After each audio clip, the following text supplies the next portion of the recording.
ఆరున పుట్టారా? సో, ఒక మాట చెప్పాలంటే చాలా చాలా అదృష్టవంతులు.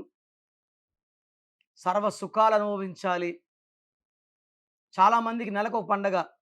ఈ ఆరున పుట్టిన వాళ్ళకి ప్రతిరోజు పండగే. డబ్బుకు లోటు లేదు. ఆనందాలకి లోటు లేదు. లవ్‌కి లోటు లేదు. రొమాన్స్‌కి లోటు లేదు. ట్రావెల్‌కి లోటు లేదు. Good foodies. సో, శుక్రుడు సకల సుఖాలు ఇచ్చుంటారు. ఇస్తారు. ఎంత ఖర్చు పెట్టినా తరగని సంపద ఈ ఆరున పుట్టిన వాళ్ళకి. అందుకే దీపిక పడుకునే డెలివరీ 6న చేయించుకుంది.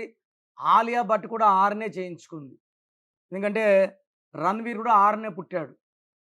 వినోద్ ఖన్నా, రాకేష్ రోషన్, హృతిక్ రోషన్ వాళ్ళ నాన్న. సో, హృతిక్ రోషన్ సినిమాలు రాకముందు ఒక యాడ్ చేసి సినిమాలోకి దింపడం. దానివల్ల ఈరోజు ఇంత పెద్ద స్టార్. ఆ యాడ్ చేయడం వల్ల ఆయన పేరులో 43 నంబర్. అమితాబ్ బచ్చన్ 43, విజయ్ తలపతి 43, హాలీవుడ్ 43. ఆ రేంజ్ ఉంటుంది. అదే రేంజ్ 34 మహేష్ బాబు, అల్లు అర్జున్, శోభన్ బాబు ఇలా 34స్. సో, 34 అన్నా 43 అన్నా సేమ్ ఎనర్జీ. సో, ఈ 6న పుట్టిన వాళ్ళకి కాస్మెటిక్ రంగం, అందానికి సంబంధించిన ఏ ఐటెమ్ అన్నా, రియల్ ఎస్టేట్, కన్‌స్ట్రక్షన్ చాలా బాగా కలిసొస్తాయి.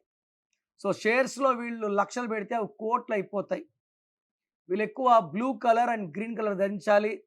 ఎమిరాల్డ్ యేసుకుంటే అద్భుతంగా ఉంటుంది. ఈ 6న పుట్టిన వాళ్ళకి శత్రువు సంఖ్య 3. 6 రాక్షసుల గురువు వీనస్, 3 దేవతల గురువు జూపిటర్.